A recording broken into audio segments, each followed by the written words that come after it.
बिस्मिल्लाहिर्रहमानिर्रहीम। Sir ji, system of taxation in Pakistan का आज लास्ट लेक्चर है। उसमें मेनली जो हमारा थीम है वो है कि हम आपको एक क्विक रिकैप देंगे कि टैक्सेशन तो असल में वो टैक्स तो वो कंट्रीब्यूशन है जो आवाम करती है हुकूमत को, ताकि मुल्क को बेहतर तरीके से चलाया जा सके। उसके बाद ऑब्जेक्टिव ऑफ टैक्सेशन में 3 ऑब्जेक्टिव हैं। सबसे पहले कलेक्शन ऑफ टैक्स, दूसरा इम्प्लीमेंटेशन ऑफ इट्स पॉलिसीज, तीसरा fair distribution of wealth. Sir ji, non revenue objective में फिर हमने अगली बात ये की थी कि भाई टैक्सेशन लागू करने का असल मकसद तो है कि एक सोशल और इकोनॉमिक डेवलपमेंट हो जाए, अपने वीक एंटरप्राइज को सपोर्ट करने के लिए, लोकल इंडस्ट्री को प्रोटेक्ट करने के लिए, बारगेनिंग टूल के तौर पे, और इन्फ्लेशन के इफेक्ट को काउंटर करने के लिए। इन सारी चीज़ों के लिए टैक्स इस्तेमाल होता है। फिर उसके बाद to reduce inequalities in the distribution of wealth, और फिर प्रमोट साइंस एंड इन्वेंशन, और फिर उसके बाद है प्राइस डिस्क्रिमिनेशन को एलिमिनेट करने के लिए, और फिर अनडिज़ायरेबल सेक्टर और एक्टिविटीज़ को डिस्करेज करने के लिए, डॉक्यूमेंटेशन ऑफ इकॉनमी के लिए, और encourage research and development by introducing tax credit. ये सारे काम, ये सारे जो ऑब्जेक्टिव्स हैं, ये असल में नॉन रेवेन्यू ऑब्जेक्टिव्स हैं। ये नॉन रेवेन्यू ऑब्जेक्टिव्स से हमने बड़ी डिटेल में पिछले 4 दिनों में इनकी बात की है। सर जी, और कितना नज़दीक बोलूँ मैं? मेरा ख्याल काफ़ी हो गया नज़दीक। आवाज़ क्लियर आ रही है? अच्छा जनाब, ये 1 बाय 1 मैंने बड़ी डिटेल से एक्सप्लेन किए हुए। आज तो मैं असल में क्विकली आगे की तरफ चल रहा हूँ। मेरा असल में आज टारगेट है कि मैंने आपको पास पेपर कवर कराना है। ख़ास तौर पे आपको पास पेपर के हल करने का तरीका आज बताना है, जो बड़ा इंपॉर्टेंट और क्रूशल है। जो बच्चे आप लोग जो MCQ टिक करके आए हुए हैं, इन लोगों ने ध्यान से सवाल पढ़ना होता है, और सवाल को कैसे पढ़ना है, उसको कैसे हल करना है, ये एक बड़ी इंपॉर्टेंट डिस्कशन है जो इंशाल्लाह हम अभी कर रहे होंगे। हाँ जी, उसके बाद tax as a mean of development की बात हमने की थी, और हमने कहा था गवर्नमेंट बिजनेसमैन को टैक्स इंसेंटिव देगी ताकि बिजनेसमैन इन्वेस्ट करे, और अंडर डेवलप्ड एरिया जो है उसमें एम्प्लॉयमेंट अपॉर्चुनिटी और प्रोस्पेरिटी है। अमीर आदमी से ज़्यादा टैक्स लेना, गरीब आदमी पर कम टैक्स लेना। जो आइटम पाकिस्तान में ऑलरेडी मौजूद हैं और जो आइटम लग्जरी हैं उसकी इंपोर्ट करेंगे तो ज़्यादा टैक्स लगेगा। जो डोनेशन वाला इदारा है उस पर टैक्स एग्जेम्पशन होगी, टैक्स नहीं लगेगा, और जो बंदा उस इदारे में डोनेट करेगा उसको टैक्स क्रेडिट मिलेगा। एग्रीकल्चर बेस्ड जो प्रोजेक्ट है उस पर टैक्स एग्जेम्पशन मिलेगी। फिर उसके बाद हमने कहा था जी, एडम स्मिथ की 4 बातें थी। वो कहता था टैक्स का कानून में सबसे पहली बात है टैक्स सर्टन होना चाहिए, दूसरा टैक्स की पेमेंट कन्वीनियंट होनी चाहिए टू पे, तीसरे नंबर पे इक्वालिटी, टैक्स का कानून सब लोगों के लिए एक जैसा, और चौथे नंबर पे टैक्स इतना ज़्यादा ना लगे थे कि इतना ज़्यादा ना लागू किया जाए कि बिजनेस ही डिस्करेज हो जाए। उसके बाद अब following principle of levy of tax, tax लागू करने के प्रिंसिपल्स। सबसे पहले बेनिफिट प्रिंसिपल है। बेनिफिट प्रिंसिपल का क्या मतलब है? जो जितना फ़ायदा उठाता है वो उतना टैक्स दे। फिर उसके बाद एबिलिटी टू पे, जिसकी जितनी हैसियत है वो इतना टैक्स दे। फिर उसके बाद इक्वल डिस्ट्रीब्यूशन प्रिंसिपल है, सब पर 1% पे टैक्स देगा। फिर उसके बाद हमने काइंड्स ऑफ टैक्सेशन की बात की थी, तो हमने सबसे पहले कहा था फ्लैट या प्रोपोर्शनल टैक्स है। इनकम ज़्यादा होगी तो टैक्स रेट फिक्स रहे। इनकम ज़्यादा, tax rate fix. This is income ज़्यादा, tax rate fix. This is flat या प्रोपोर्शनल टैक्स। फिर उसके बाद प्रोग्रेसिव टैक्स है, जो कहता है इनकम ज़्यादा, टैक्स रेट भी ज़्यादा। और फिर उसके बाद आ गया रिग्रेसिव टैक्स। वो कहता है इनकम ज़्यादा, टैक्स फिक्स, टैक्स रेट। अच्छा, ये सारी बातें हो गई थी। फिर उसके बाद हम आगे चले थे और हमने कहा था टैक्स का सिस्टम क्या है। टैक्स वॉलेंट्री इन नेचर नहीं है, एनफोर्स्ड कंट्रीब्यूशन है। टैक्स प्रोमिसरी नोट के ज़रिए नहीं पे किया जा सकता, चेक के ज़रिए, इन काइंड के ज़रिए पे नहीं किया जा सकता। टैक्स इनकम बढ़ने से बढ़ना चाहिए और एबिलिटी टू पे प्रिंसिपल पे लागू होना चाहिए। टैक्स लागू किया जाता है इनकम पे, ट्रांजैक्शन पे और प्रॉपर्टी पे। There are taxes that are imposed और levied on acts, rights and privileges. फिर उसके बाद आ गया था tax is levied by the state which has jurisdiction over the person of property, that is only person, property, acts, rights और transaction within the jurisdiction of the taxing state are subject to taxation। वो कहता है भाईजान सबसे पहली बात है कि टैक्स इनकम पर, ट्रांजैक्शन पर, प्रॉपर्टी पर, एक्ट्स और राइट्स पर लगना चाहिए। और टैक्स लागू कौन करेगा? एफपीआर लागू करेगा, स्टेट लागू करेगी, और वो इदारा जिसकी हदूद में वो बंदा आ रहा है या उसकी इनकम आ रही है, प्रॉपर्टी आ रही है, वो टैक्स लागू करेगी। और टैक्स का कानून कौन पास करता है? पार्लियामेंट पास करती है। और टैक्स की इस्तेमाल कहाँ होना चाहिए? पब्लिक पर्पस के लिए, सिक्योरिटी के लिए, हेल्थ के लिए, एजुकेशन के लिए और इंफ्रास्ट्रक्चर के लिए। हाँ जी, अच्छे टैक्स के निज़ाम की खूबियाँ क्या होती हैं? सबसे पहले क्या आ गया? फिस्कल एडिक्वेसी, यानी माली तौर पर पूरा होना। गवर्नमेंट इतना पैसा इकट्ठा कर ले कि मुल्क के खर्चे पूरे किए जा सके, या अगर रिक्वायरमेंट ज़्यादा है तो टैक्स बढ़ा दिया जाए, या अगर रिक्वायरमेंट कम है तो टैक्स कम कर दिया जाए। एबिलिटी टू पे प्रिंसिपल पे टैक्स लगना चाहिए। और टैक्स में सर्टेनिटी होनी चाहिए। टैक्स कन्वीनियंट टू पे होना चाहिए। टैक्स अनड्यूली बर्डनसम नहीं होना चाहिए। और चौथी और अहम बात क्या थी? टैक्स लागू करने वाले लोग तादाद में भी और काबिलियत में भी इतने होने चाहिए कि वो लागू कर सकें। टैक्स का आपकी इकॉनमी का जो गोल है और टैक्स का गोल दोनों एक डायरेक्शन में, एक लाइन में होने चाहिए। फिर उसके बाद हमने कहा था डायरेक्ट टैक्स। डायरेक्ट टैक्स वो टैक्स है जो डायरेक्टली एफबीआर को पे किया जाता है। इनकम टैक्स और capital value tax direct tax की एग्जांपल है, जबकि इनडायरेक्ट टैक्स वो टैक्स है जो इनडायरेक्टली गवर्नमेंट को पे किया जाता है। और कस्टम ड्यूटी जो है वो कस्टम ड्यूटी इंपोर्ट और एक्सपोर्ट पर लगती है, और लग्जरी आइटम इंपोर्ट की जाए तो ज़्यादा, और necessary plant and machinery import की जाए, रॉ मटेरियल इंपोर्ट की जाए तो कम। उसके बाद एफईडी है। एफईडी से लिमिटेड नंबर ऑफ गुड्स और सर्विसेज पर लगती है। और उसके बाद हमने कहा था एफईडी सिर्फ वैल्यू बेस पर नहीं लगती बल्कि क्वांटिटी या वेट बेस पर भी लग सकती है, और एक्सपोर्ट पर एफईडी नहीं लगेगी। फिर सेल्स टैक्स है जो ज़ाहिरन तो सेल्स पर लगता है, लेकिन सिर्फ सेल पर नहीं लगता बल्कि इंपोर्ट पर भी लगता है, कंजम्पशन पर भी लगता है, प्रोडक्शन पर भी लगता है, मैन्युफैक्चरिंग पर भी लगता है। फिर उसके बाद हमने आपके साथ हिस्ट्री ऑफ टैक्सेशन की बात की थी।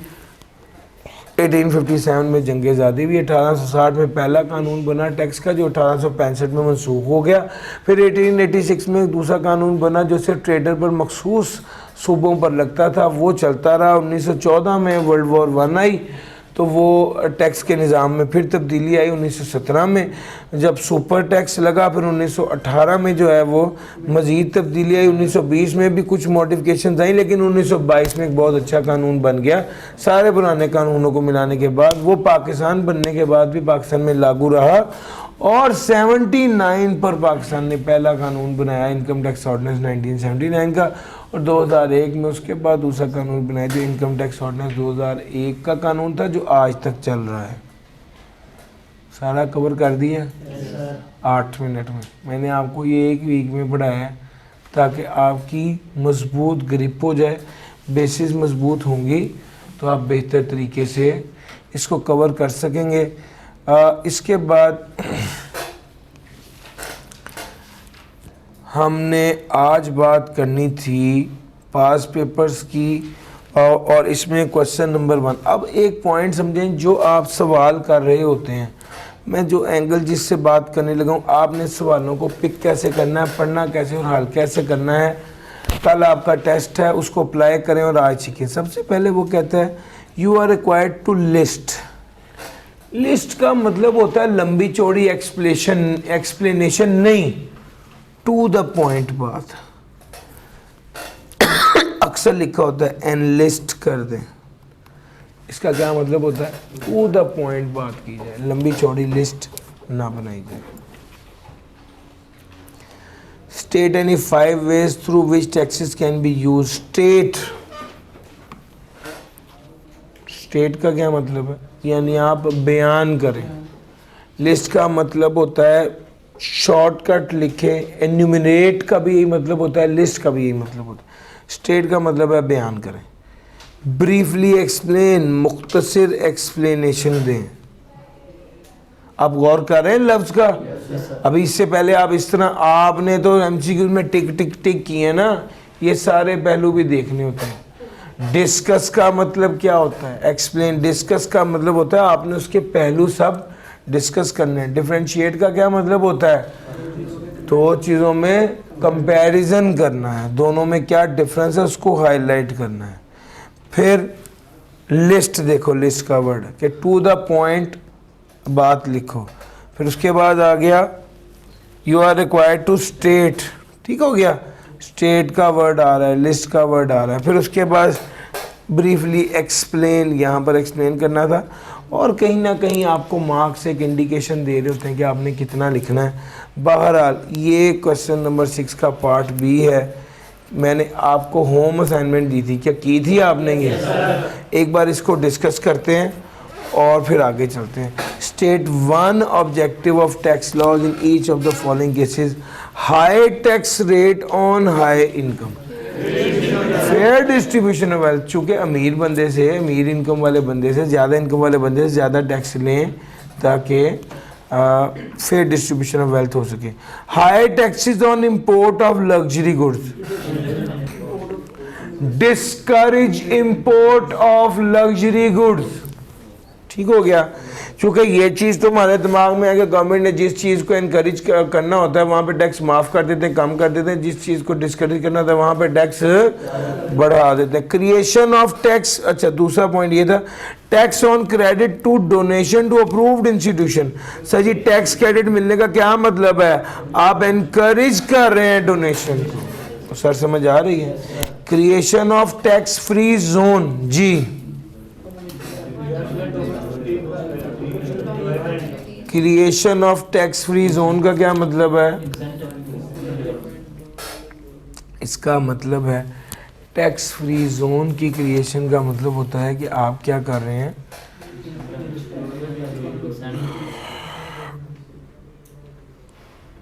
आप, इसका जवाब है डेवलपमेंट ऑफ इकोनॉमी। सर अगर आप डेवलपमेंट ऑफ इकोनॉमी का पहला पॉइंट पढ़ेंगे तो उसने लिखा हुआ है इकोनॉमिक जोन और टैक्स फ्री जोन। आपने वो जोन को टैक्स फ्री जोन करार दे दिया। अब बिजनेसमैन वहाँ पर आएंगे, इन्वेस्टमेंट करेंगे, तो भाई वहाँ पर एम्प्लॉयमेंट अपॉर्चुनिटी डेवलप होगी ना, अल्टीमेटली डेवलपमेंट ऑफ इकोनॉमी है। Tax on income of individual and companies, जी यस इसका जवाब है revenue collection. Tax on transaction not made through normal banking channel, शाबाश, documentation of economy. Zero rating under the sales tax act, yes zero rating हमेशा export के case में होती है। इसको क्या किया जा रहा है? उसको प्रमोट करें। सर जी क्वेश्चन नंबर 7 देखिएगा, ब्रीफली डिस्कस करना है ब्रॉड प्रिंसिपल जितना लिखा हुआ है कॉफी है, और ब्रीफली एक्सप्लेन करें 3 इनडायरेक्ट टैक्सेस। अब अगर कोई बच्चा सिर्फ 3 इनडायरेक्ट टैक्सेस के नाम लिख दे तो वो गलत है। अब देखो मेरी बात सुनिए, यहां पर लिखा होता लिस्ट 3 इनडायरेक्ट टैक्सेस, तो सिर्फ नाम लिखने चाहिए थे। ब्रीफली एक्सप्लेन का क्या मतलब है? यार फर्क समझ आ रहा है ना? इसकी सेंस आपने डेवलप करनी है। Sir, taxes are primary revenue yielding tool of the government of modern ages. State any 5 ways by which taxes can be used for the development of the country.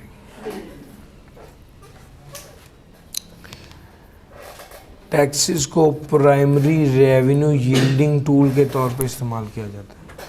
वो कहता है state any 5 ways by which taxes can be used for the development of economy as it is। वो सारी बातें आपने लिखी।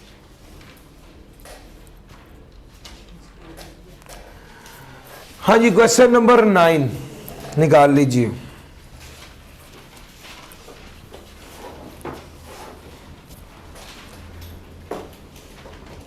दस points हैं, 8 मिनट आपके पास, करना है खुद हल। अभी खुद हल करना है, 8 मिनट आपके पास है। ऑनलाइन वालों आपने भी करना है।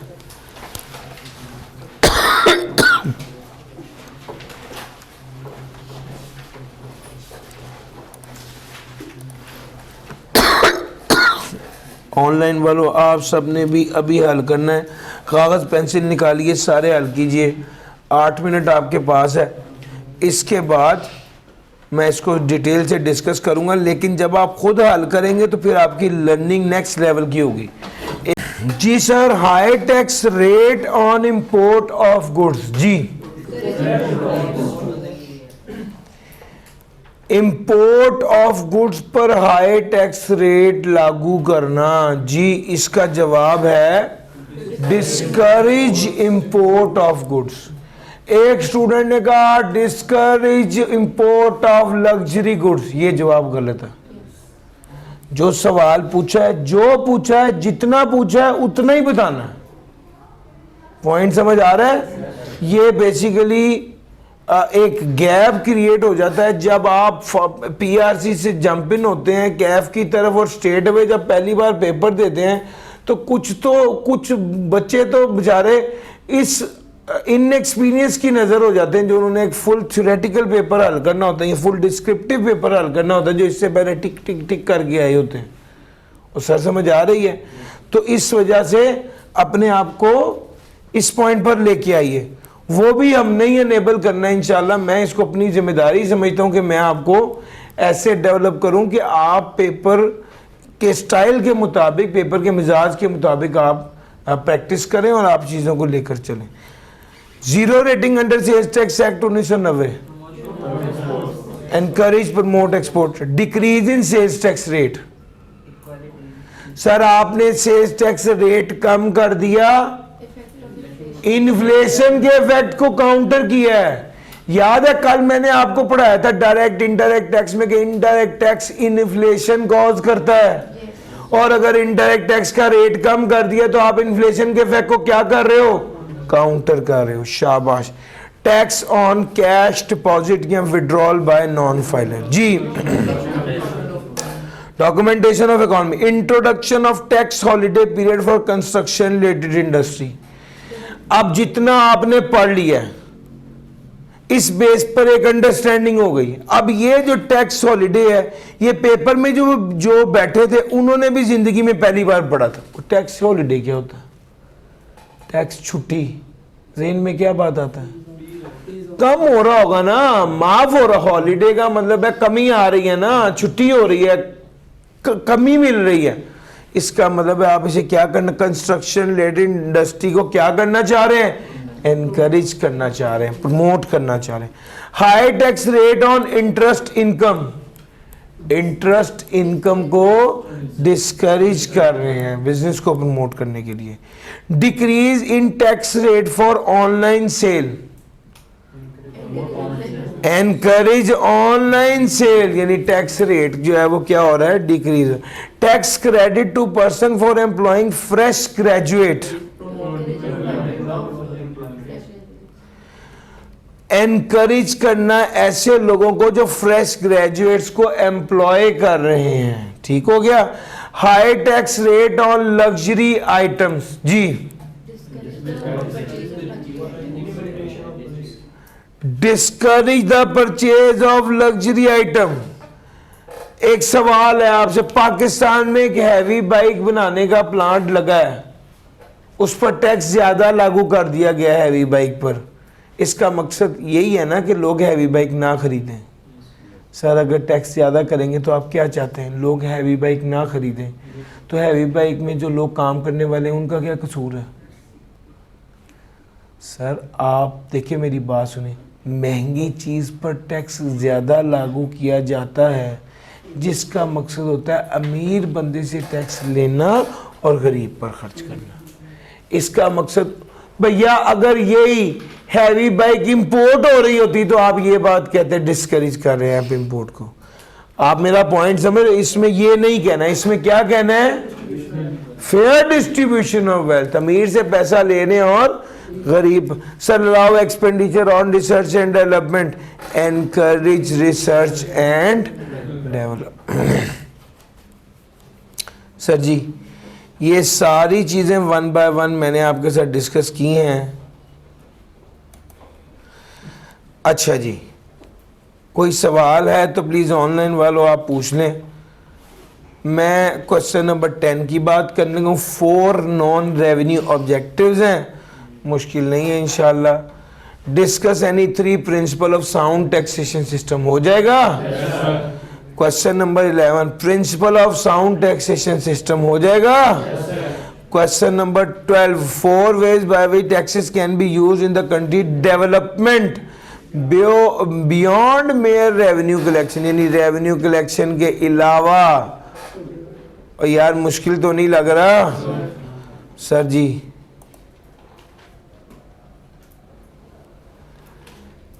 रेवेन्यू कलेक्शन के बियॉन्ड कौन कौन सी चीजें हैं? Briefly explain indirect taxes. आप गौर कीजिए, लिस्ट नहीं कह रहा, एक्सप्लेन कर रहा है, तो आपने क्या करना है? एक्सप्लेन करना है। डिस्कस का मतलब भी एक्सप्लेन, डिस्कस का मतलब भी कि डिस्कशन करनी है, ज्यादा बातें लिखनी। लिस्ट का मतलब है वन लाइनर। स्टेट का मतलब है डिपेंडिंग ऑन द क्वेश्चन वो क्या कह रहा है, कितने मार्क्स एलोकेट किए हैं, नॉर्मली उसको बयान करना है।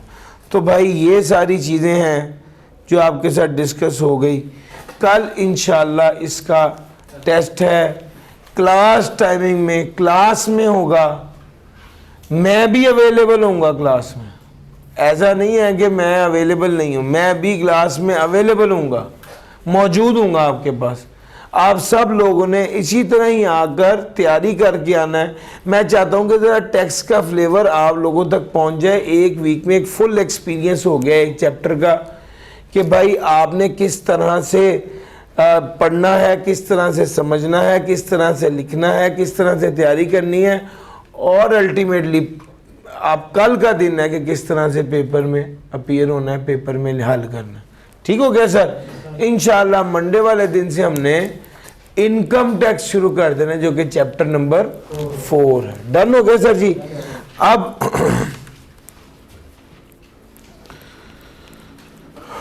अब यहाँ पर एक बार चैप्टर 1 पूरा देख लीजिए। किसी बच्चे का कोई सवाल है तो पूछ लीजिए। पूरा चैप्टर 1 देख लीजिए, किसी बच्चे का कोई सवाल है तो पूछ लीजिए। Done sir ji? आज के लिए इतना ही था। थैंक यू जी, अल्लाह हाफिज।